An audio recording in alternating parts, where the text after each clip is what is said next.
feel miserable. You're right. Hey, good afternoon. Welcome on into Lunch with Claibs and Joe here on ClaibsOnline.com, presented by Ameren, Illinois, Munganess, St. Louis Acura, and Ryan Kelly, the home loan expert. We, Claibs, we're at a bar today. We are at the Alton Sports Tap in Alton, Illinois. It's not like we haven't been to a bar before in our lives, but we're at a real special bar, the Alton Sports Tap. I used to pass this place, but it's now under new ownership. And I can already tell that people are going to have a lot of fun here, as we have already had in just a brief time we've been here. You're going to see me go into my water a lot and to a napkin here for. I'm going to go to Kleenex a French fry because I had the Nashville hot chicken sandwich, and it hits you a little bit. It's sitting there on the tongue right now, and it was spicy. And hey, we have off to our right over here. It's the voice of the Billikens, Bob Ramsey, is that's hanging out with. Is. Yeah, that's him. Yeah, that's Bob Ramsey. I've heard about him. He's about to have the Nashville hot chicken. We can beat these guys. Wrong guy. So let me tell you a story. I know some people are like, oh, here he goes. And I'm starting to sound like Don Cherry. So when I left doing the Billiken games at Rammer, they had a guy that came in, good guy, but he was very emotional as a color analyst. And one night, Billikens are making a comeback. And he just rises up and says, we can beat these guys. For some reason, it stuck with me. What was that, 30 years ago, it seems like? Yeah, about 30 years ago. And every time I think about and you know, they got the best guy of all time now, Earl Austin Jr. Mm-hmm. And Earl's got, 30 years? 31 years in, and he's been as good as anybody, the best person that's ever done that job, period. And by the way, he's going into the Legends Ring of Fame for the Black Journalists Association here in St. Louis. So congratulations, Earl. That's a really big honor, and I'm really happy for him. I'm really starting to sound like Cherry now for some reason. I haven't mentioned it on this show yet when we're here together, but Missouri Sports Hall of Famer Mike, congratulations on that. That ceremony will be next month. I'm honored for sure.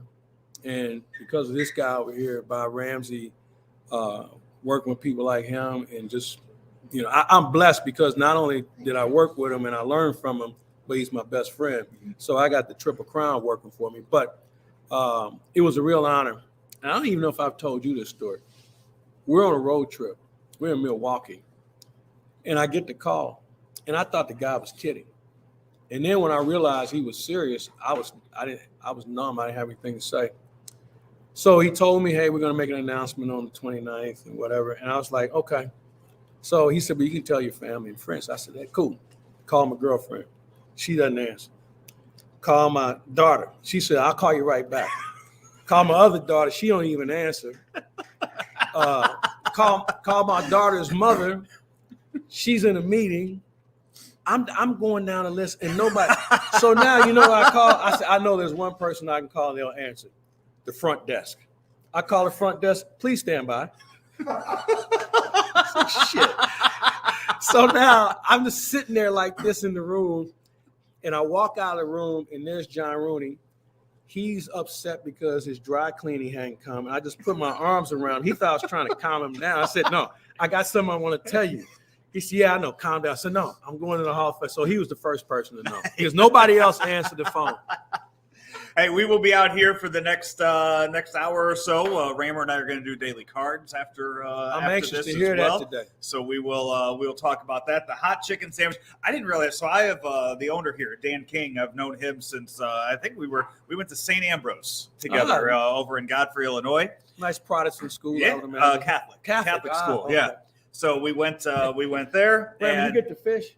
No, he got the chicken too. too. You got the chicken too? All right. Yeah, he covered it up with ranch, though. I just went straight at it. No. What is that? Slaw. Oh, okay. I see the white over. South, that's how you do it. Yeah. So that's how we do it down here. But I didn't realize I thought they just had the chicken sandwich brought in here from somewhere and they just fried it or whatever. No, he said he has the recipe for this hot chicken sandwich locked in a safe in his office. He's the only one here that can make it. I'm gonna tell you something.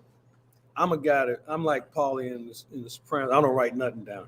You commit good recipes to memory, and I have 3 recipes that I'm really good at, and I don't think I've written them down on a piece of paper yet.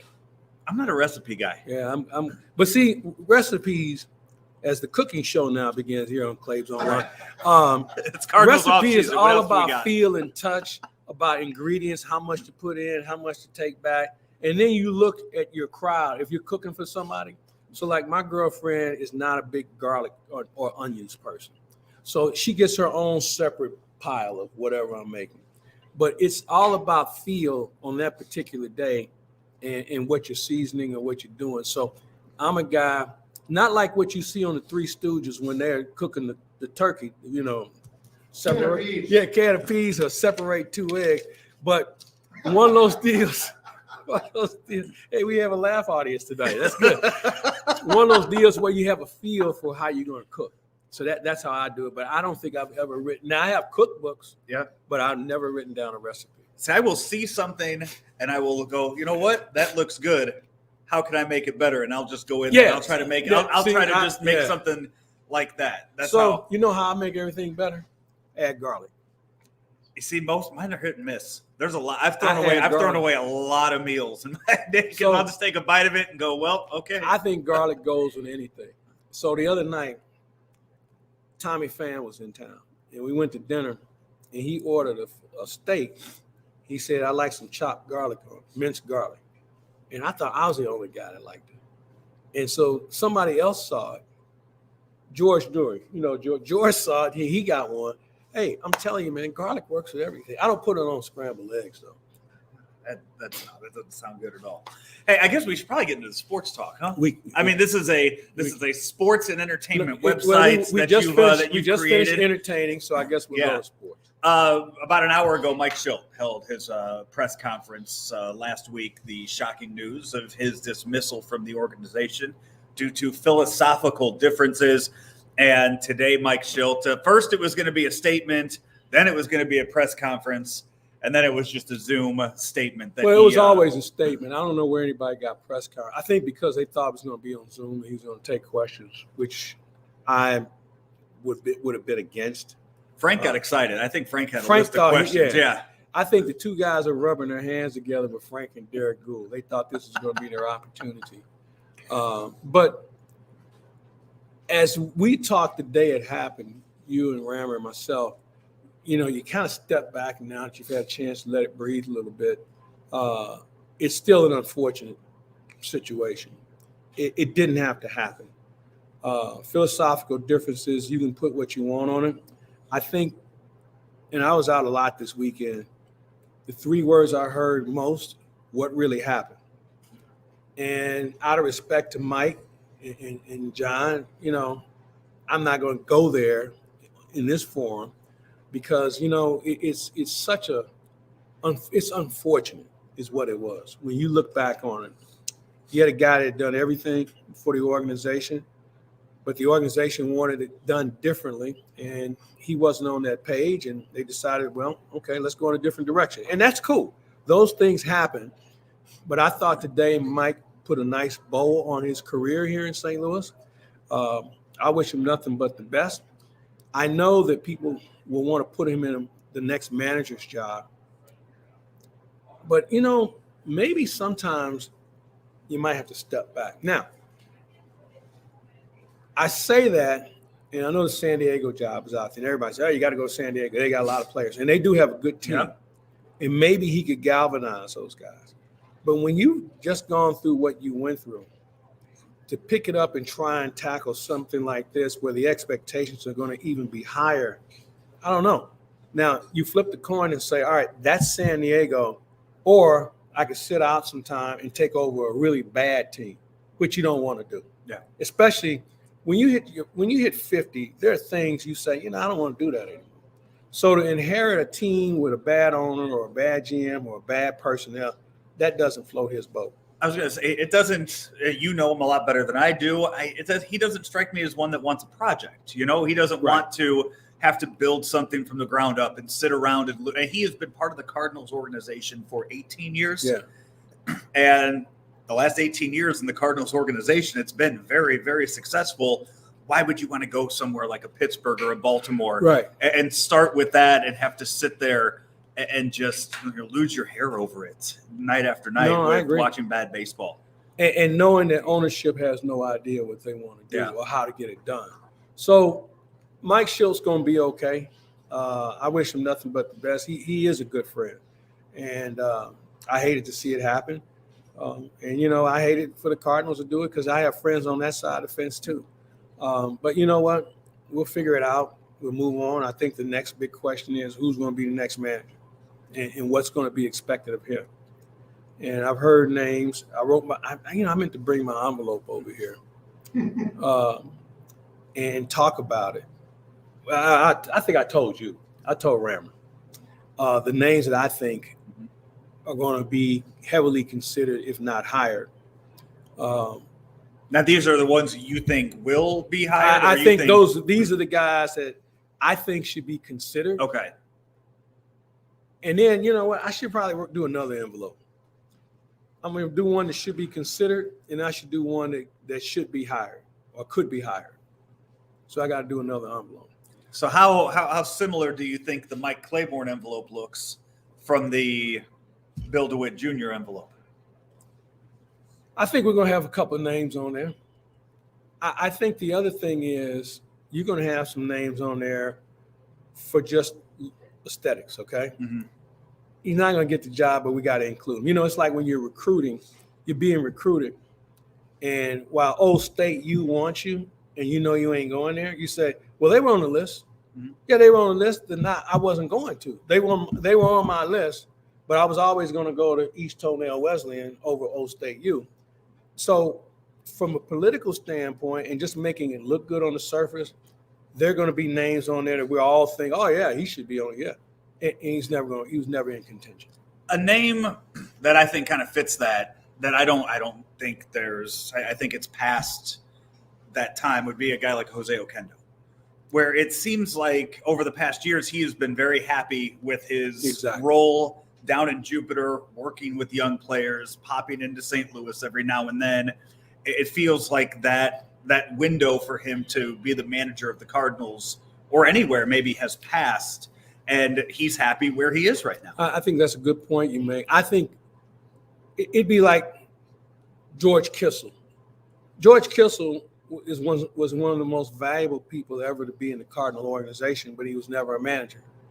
Jose Oquendo is that version of it now because everybody else has either been fired or retired or whatever. So in that regard, you're right. The window is closed on him, and I think he's good with that. Yeah.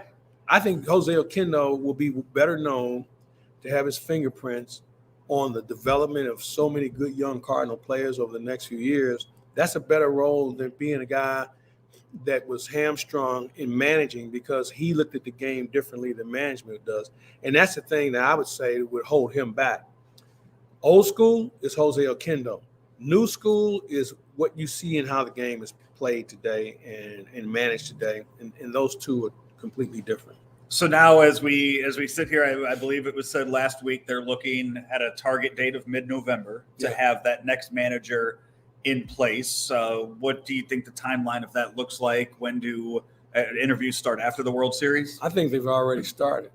And the reason why I say that is for the local guys that we talk about, be it Ollie, Stubby Clapp, they know enough about them. And the reason why I use that concept is when Walt Jocketty got fired, the Cardinals interviewed all these people. They never interviewed Mo. Mm. And Mo was like, no, I'm not interviewing. You already know who I am. You've been around me. And maybe we'll see that this time around. Well, Mo knows what those guys are capable of doing. So just to scratch an itch he may have about outside the organization, I think you'll see them start to do that sort of stuff. And with that, we don't expect anything big to happen free agency or trade-wise until December, January. Free agency, you would imagine something's going to happen. Trade-wise, I don't know what's out there or what the Cardinals are willing to part with.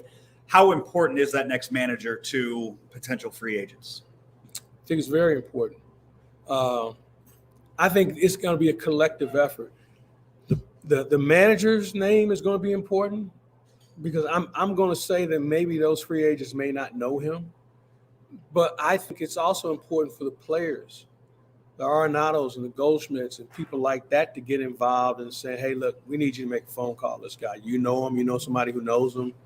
I think that those are the things. And then I think the other element is finding what's on the back end, like looking under the hood and finding a plus factor. For instance, Kyle Seager. Everybody talks about him. Man, he looked good in the Cardinals uniform. Corey Seager. So Corey Seager now lives in Nashville, Tennessee. So you got to figure out how you can make that connect. You have to find those things that not only appease the player other than the money, but maybe something that appeases his family and something that makes it more convenient. So somebody's got to do their due diligence to make sure you peel off the first layer of batting average and OPS and find out, is there some sort of other hook that you can use in order to get that person to be interested in your organization. Well, it doesn't sound like we'll get any of those answers until after the World Series, especially after the Cardinals having to ask permission just to make the announcement last week. You don't want to step on any more toes while baseball's in the final stretch. That's Ellen over there. Yeah, she took care of you. Take a wave. So yeah, she took good care of you. No, I mean, just wave to everybody.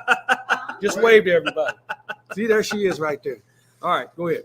Fast tracked your lunch. It skipped right over me. Quite hearty. Yeah. It was quite hearty. Well, I just had a turkey sandwich. Okay. But it took some real detail to make what you had.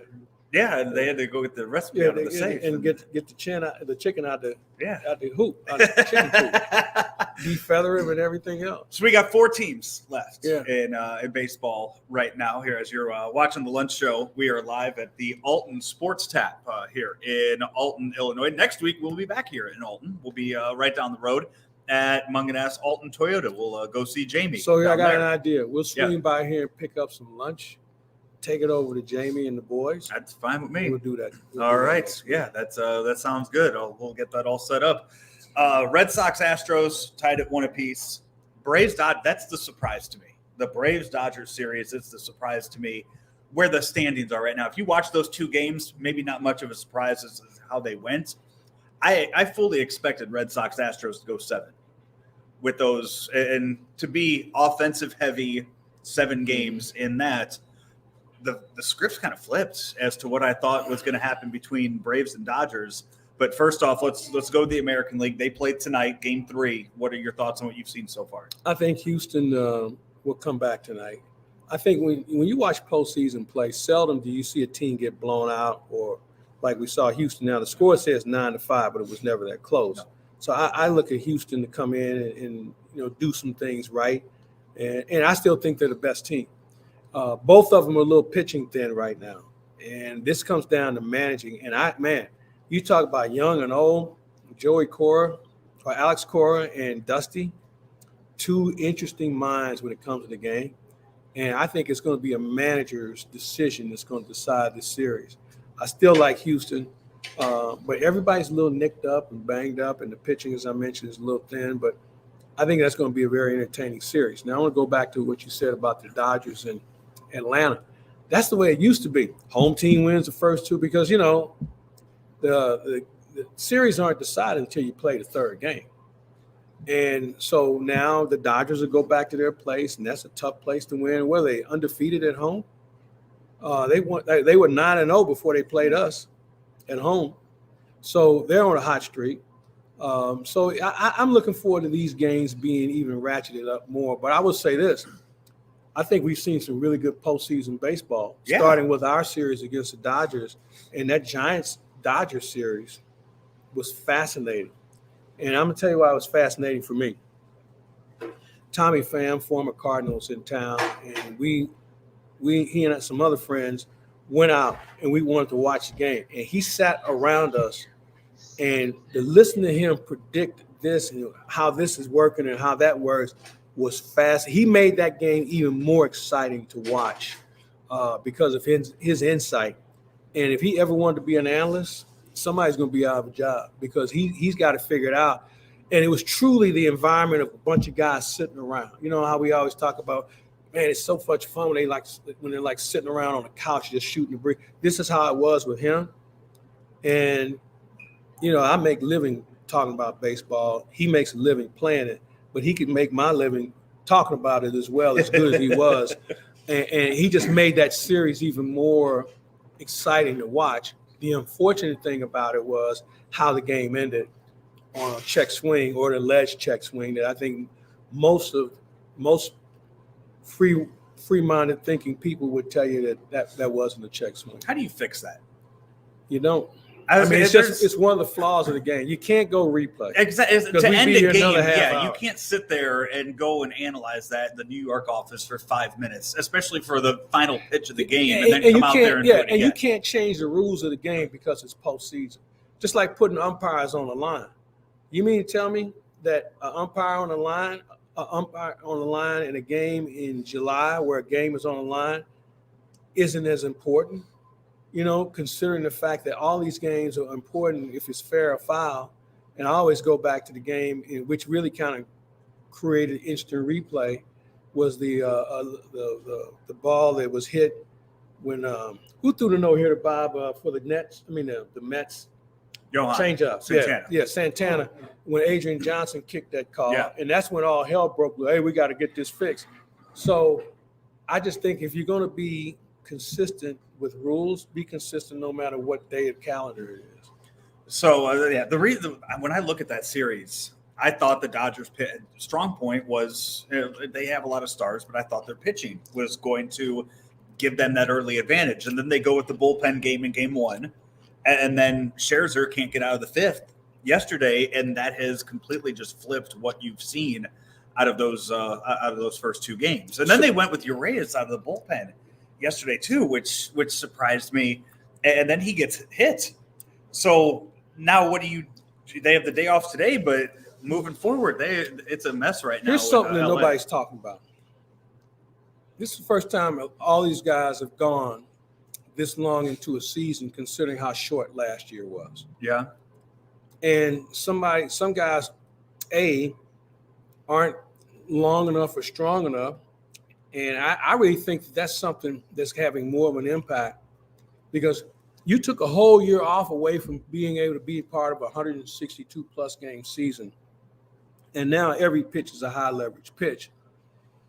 The warming up element, all the other things in the pitches you've already thrown this year, I think all those things have had an impact on why managers have had to shorten their staff and their bullpens. And not to mention the Dodgers, I know it's been several months, but they thought they had Trevor Bauer for a series like this. You know, they thought they built their roster in last offseason to have Trevor Bauer also included in all of their plans. And he hasn't been there for a long time now. I got news for you. If you took a poll of the Los Angeles Dodgers right now and said, would you rather take your chances now or would you rather have Trevor Bauer? They say, when's the next chance available? I think they've washed their hands of him when he was on the team. So even if he was on the team, I think they prefer taking anybody else on without him because he was a distraction before his own off-field issues took place. So I think they will cherish this moment more because they don't have him on the team. Before we get away from the baseball talk that's really dominated the first 25 minutes here of the show, yesterday it was also reported that Major League Baseball is going to start housing or paying for the housing of minor league players, I guess as early as next year. How big is that? I think it's huge. Yeah. I think it's huge. Where now guys won't be 9 to a one-bedroom apartment, guys sleeping on air mattresses or sleeping like they're in a third world country because they don't have any money. This is something Major League Baseball should have done a long time ago. They've already reduced the amount of teams, amount of leagues. So there's a little bit more money available for these sort of things. I mean, we're talking about kids. They would normally be in college, but now they're living in these places that they shouldn't be. They're eating peanut butter jelly sandwich. I mean, even the nutrition element needs to be examined more. They should make sure that these guys get at least one good meal when they get to the ballpark. I don't think we'll ever get a story on it because I don't know how something like that could be tracked. But I do think at some point there will be a guy who will make his major league debut because of something like this, because he didn't have to quit the game at some point in his, during his development to go get a 9-to-5 job because he just wasn't making any money. Something like this will help more than any of the other tools and things that they're given down at the ballpark. Yeah. So, and for that guy who decided to take on an early family in life, it's a godsend for him. Because those guys and I think what you speak on, there's a lot of guys who maybe have early families that had to walk away from the game because they had a family. Yeah. Maybe this will keep them around. Yeah. Hey, this is Lunch with Claibs and Joe. We are live out here at the Alton Sports Tap. We're going to talk some football coming up right after this. It's hard work to be at the top of your game, always improving, to be better, but it's worth it. At Ameren, Illinois, we approach reliability the same way. It's why we don't just power one of the smartest energy grids in the nation. We work tirelessly to make it smarter, with upgrades, improvements, and a plan for the future. And we'll never stop raising the bar on reliability, because it matters to you. Learn more at amerenillinois.com/reliability. You're watching Lunch with Claibs and Joe live from the Alton Sports Tap in Alton, Illinois, powered by Ameren, Illinois, driven by Munganass St. Louis Acura, and sponsored by Ryan Kelly, the home loan expert. Find him online at thehomeloanexpert.com. Claibs, before we start talking football, just quickly, I got to bring up the current standings in our pick'ems for all football. A little 3-game lead. Yeah. I picked up another game on all you guys yesterday. Who did I lose? What did I lose yesterday? I lost that Jaguar game. So I am the only one of the 7 of us that picked the Jaguars to win, purely because I figured they have to win at some point. Why not do it overseas? That was I was they the still only have not one won on American soil. They have not. Okay. No, and no word yet if Urban Meyer went and hit up any pubs over there after the game. And what? Did they back it up over there too? I don't know what. I've never been. That's probably more your area than mine. Backing it up or no, just over. What happens over in Europe? I don't know. Never been. Put it on your list of things to do. But I fell though because I'm the only one that picked BYU to beat Baylor, so I was the only one that picked that. So there's some. And then it was pretty split after that. If you look at how we did in the game, we all went with the Ravens over the Chargers, and then it was split 4-3 over with Cardinals and Browns. I think this past weekend, and I think I told you this earlier, that I don't really think you can assess a team's skill level until the 4th or 5th week of the season. I think we now know who's really good and who isn't. Dallas is good. Baltimore is good. I got 5 written down here. I got Cowboys, Packers, Cardinals, Ravens, Bills. I would agree with you. Those are your top 5 teams right there's now. No question. And I think there's a big gap between them and the next group of teams. Because I still think the jury's out on Pittsburgh. The jury's out on Cleveland. The jury's out on San Diego. San Diego had a chance to really make a statement. Yeah. They went into Baltimore and they got beat all the way back to at least Indianapolis. I mean, they had nothing against Baltimore. And then you look at a team and that Kansas City. I was just going to mention. I was just going to mention Kansas City, that they win yesterday, but it wasn't easy. It was the Washington football team. Yeah, they 31-13. An Arena League quarterback. But XFL quarterback. XFL quarterback. I'm sorry. Yeah, that's a step former up. Battlehawks backup quarterback. Which proves my point. So Mahomes, you saw him throw 2 picks. One was not his fault. Yeah. The other one, I don't know. Anybody knows what he was throwing to. And I think somebody either didn't know the route, or I think it was a miscommunication. Yeah. So I don't know where they fall in because they already have 2 losses on the year. Wait a minute. Did you include Green Bay? Yeah. Oh, yeah. Because after what the hell happened in week 1 with Green Bay? Because whatever happened in week 1 has not happened again since. And I told you this before. If I've got all spring and summer to game plan for opening day, and that's what they did. They took away some things. You have to remember, Green Bay's left tackle wasn't available in that game. And they had some other issues regarding some injuries and just the skill set of some people. They've gotten that fixed, and that's why you see them playing well. I wouldn't call the Bears a real threat, but you know what they did? They reminded the Bears that they were the Bears and they were the Packers. And Aaron Rodgers reminded the Bears it's of just who like, he was too. It's just like the college game on Saturday with Mississippi State and Alabama. I'm with a friend who's a huge Alabama. He said, I don't know if they're that good. And I'm like, they just beat these guys by 40. 40.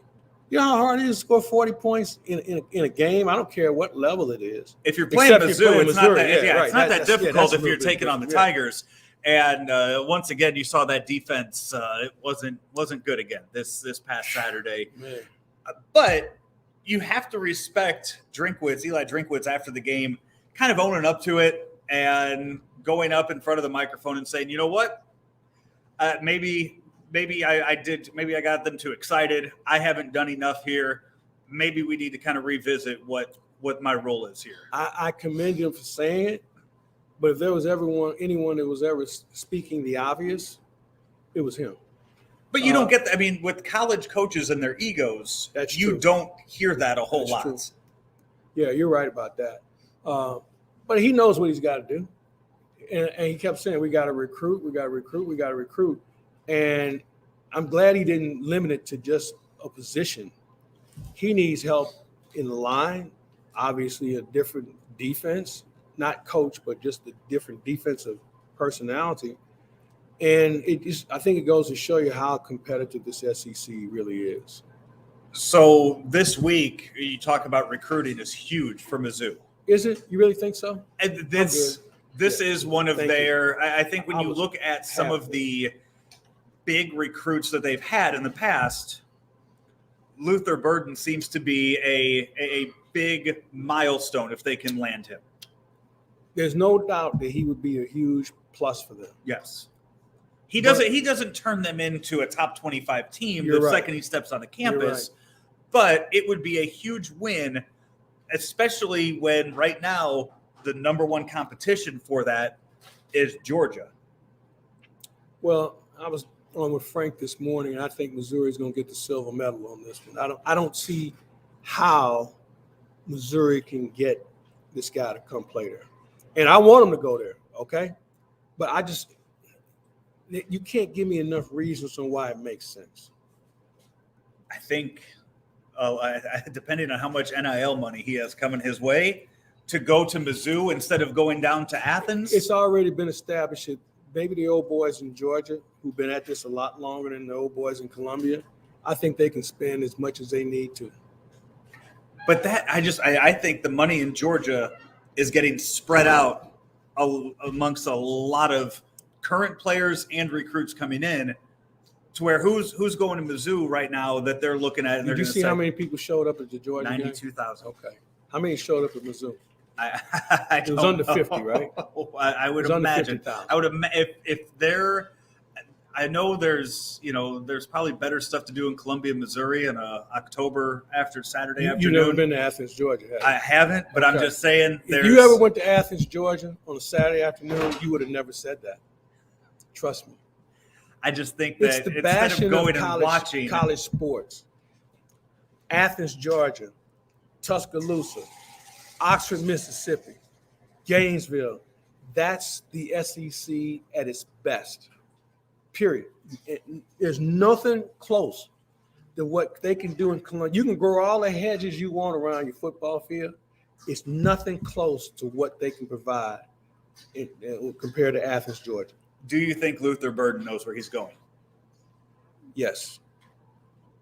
100%. He knows. I think I do. Because I think I saw Frank saying that he might change his mind at the table. Well, or is that him just being kind of a showman? That's just Frank being Frank. No, it is. And I love Frank. And Frank has put a lot into this. By the way, nobody's worked harder at trying to stay on this story than Frank. And Frank is thinking more with his heart, because I got news for you. If that's young Alex Cusimano and he's the best shortstop in all of college and high school baseball, and Missouri comes knocking at the door and he can go play at LSU or play at Florida State or anywhere in one of those great baseball institutions, Frank's all of a sudden going to have a southern drawl to his name. It'll be Cusimano instead of Cusimano. Yeah. So if we put that shoe on Frank's foot, I can guarantee you it'd be different. He'd be able to whistle Dixie, literally. Am I right? You all right? Yeah. You got that right, partner. With all the schools you mentioned, though, another SEC school had a bit of a rough weekend as far as the fans are concerned down in Tennessee, which you knew was. I mean, Lane Kiffin is so good at playing the heel. He is so good at being the bad guy and getting people riled up that I would hope he wasn't surprised by what was thrown at him. I don't think he was, by the way he conducted himself. You didn't hear him have this ranting press conference about how he was talking about how classy or how rabid the fans are there. I think he loves pulling their tail and just getting them worked up. Now, here's my question to you. They've already fined a couple schools $100,000 for people running out on the field. What is the bill Tennessee gets later today? I mean, with the stuff they litter the field, throwing golf balls and some of that stuff, it has to match what some of the other, because when they rushed the field down at Texas A&M, they were winning. They did that to win and celebrate a win. So I think you double it then? You start at $500,000. You start the fine start. You know what? To make my point, I started $1 million. I'm fining University of Tennessee $1 million. Oof. And we'll see who throws another golf ball out there. Because you know what? The next time you see that guy, they'll be dragging him up and down the Cumberland River. That's the only way you can get their attention. Right. $1 million always gets people's attention. Yeah. So it's $1 million. Yeah, that's because I have to send a message that we're not fooling around here. UT, you have to do a better job at security. Fans, you bring anything in here that doesn't look like a pom-pom or a chicken wing, and you're out. So I'm gonna start $1 million. Maybe change the condiments too at the concession stands to those big pumps that they got at Busch instead of. Well, they were throwing water bottles out there. Mustard. They threw a. Oh, really? Yeah, there was this. Oh, really? But in mustard form was sitting out there on the field. You never want to throw a Grey Poupon in it. And the opposing team, we saved that one for the. It was the plastic one, yeah. It wasn't the glass jar. That would have been worse than the golf ball. But I think was it Kiffin that said who would bring a golf ball to a football game? That is your pure intention to do that, unless you had it in your pocket and you were coming from the 18th hole right to Knoxville. Right. But yeah, your sole purpose is: do I carry batteries with me, or can I throw this golf ball further? Yeah. Well, he brought batteries because he can change them in his transistor radio. Exactly. He was listening to the game and, wanted to hear the call in case Tennessee was able to win. Hey, we will take our final break and wrap things up here from the Alton Sports Tab here in Alton, Illinois, right after this. The 2021 Acura TLX is the top-selling luxury sedan in St. Louis, and St. Louis Acura has an unbeatable selection. The TLX has the highest safety rating, and right now you can get $2,500 in Loyalty Conquest offers with 0% financing for up to 36 months. We offer free pickup and delivery, and we'll also buy your used vehicle, even if you don't buy from us. St. Louis Acura, committed to becoming better than ever for you. Back here on Lunch with Claibs and Joe, powered by Ameren, Illinois, driven by Munganess St. Louis Acura, and sponsored by Ryan Kelly, the home loan expert. Find him online at thehomeloanexpert.com. Final segment here from the Alton Sports Tab. I got one thing to say. Well, I got a lot of things to say, but I didn't want to go any further without congratulating our good buddy Rich Gould, who is retiring or has retired. Retired, yeah. Bob worked with him a number of years. I had the pleasure of working with him. There's never been a better person professionally to work with on TV than I had with Rich Gould. And you don't meet any people better than him. His laid-back style and just how he was, that's who he was as a person, or who he is. And maybe the most steady, consistent guy we've ever had in the TV business in sports. So he doesn't know what he's going to do. He'll do something. He's got too much talent. But, Rich, we appreciate everything you meant, not only to us as friends and colleagues, but certainly to St. Louis and how you covered sports. So good luck to your retirement. Have a lot of fun. And maybe you get that AM radio fixed in your car. He's got time now. I've only talked to Rich a couple times during my career. You got to get him on. I should reach out. I mean, he's retired now. He's not gonna. But I do. The stories I have heard from him or about him over the years never get old. But now that it's around Thanksgiving, I do want to get him on, and I want to hear his story about going to Schnucks and getting his turkey with the lesbian couple. Here's the thing that for people who weren't around when Rich and Bob used to work at Channel 11 together, they had the first Sunday night show, by the way. What was that? What was that? The show? What was that show on Sunday? Big Bob work on Sunday night. The fan show? No, that was well before that. Okay. Well before that. Sports something. But anyway, it was the first show. But they would do skits on different things. If you were a movie fan, I wish, they ought to run that one night on Channel 11. It's better than some of the other stuff they run on there now. And they should do that. And you'd see how much fun those guys had doing that show. And we don't have that sort of entertainment on TV anymore. I'll just put it that way.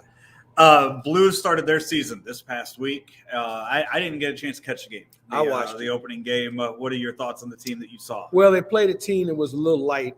Colorado was missing some of their star players due to COVID.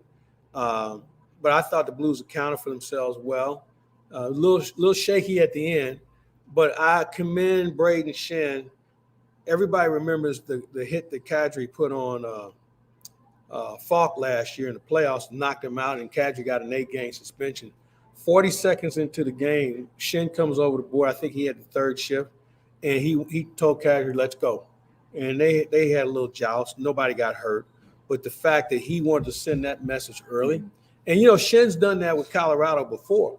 If you recall, when Bobby Plager died, and 5 seconds into the game, he grabbed a guy and beat the poo out of him. And a couple of years before that, he and Nathan McKinnon went at the start of a game. So Braden Shen is he's kind of a Brian Sutter hybrid kind of a guy, good leader, tough as barbed wire, can play both ends, and doesn't have a short memory about what you did to one of his teammates. So I commend him for that. It's too early to tell what the Blues are going to be any good or not. I like to wait a little bit and let them get on the road a couple of times, face some good teams, deal with an injury or two. But I guess it's better than talking about them had they lost. Had they lost in the manner, they had like a 4-1 lead and Colorado came back. They had a goal called back and the Blues scored an empty netter. But at the end of the day, they got the 2 points. But had they lost in that manner, we'd have a whole different subject to be talking about, but we don't. Game 2 tonight, they are in Arizona taking the Coyotes. I think only one game is just one game right now instead of the 7 in a row that they played against Coyotes. No, we're going to spread it out a little bit. Yeah, they're going to. They got 82 games to kind of just to get all those in this year. All right, hey, we're done for today. We want to thank the folks out here at the Alton Sports Tap for hosting us. And hey, I would not mind if we made this a regular thing. I think we should. It's a good atmosphere. They got great food, and they continue to improve this establishment. Next year, they're going to have more volleyball courts out here. You ever done sand volleyball? I have before. I'm retired from that with my knees. Yeah, you go out and run 26 miles. That's straight. That's straightforward. Okay. Yeah, going an uneven surface on sand, barefooted. No, that doesn't. Yeah, that's not. Smart I love the uniforms in sand beach volleyball, which is why I'm a fan. But volleyball is one of those kind of sports. It's kind of a family sport. The only people who go to it are family members. Yeah, and you do it at picnics, family picnics. Other than that, you don't really do it a lot. But I enjoy watching it. They're going to have some fun out here. They will. Yeah, that Sunday ticket. They got all your college games on. All the games you can stand. All Saturday, and they'll have all the baseball playoff games too. So she's a hottie. Come on out here to the Alton Sports Tap in Alton, Illinois. We thank them again for having us out here this afternoon. That's going to wrap it up for us here on the lunch show with Claibs and Joe, as we have been powered by Ameren, Illinois, driven by Munganass St. Louis Acura, and sponsored by Ryan Kelly, the home loan expert. Find him online, homeloanexpert.com. The only thing faster than this supersonic golf cart are the closing times at thehomeloanexpert.com. Mortgage rates on the twos, and we have a 21-day closing guarantee. Apply online today at thehomeloanexpert.com.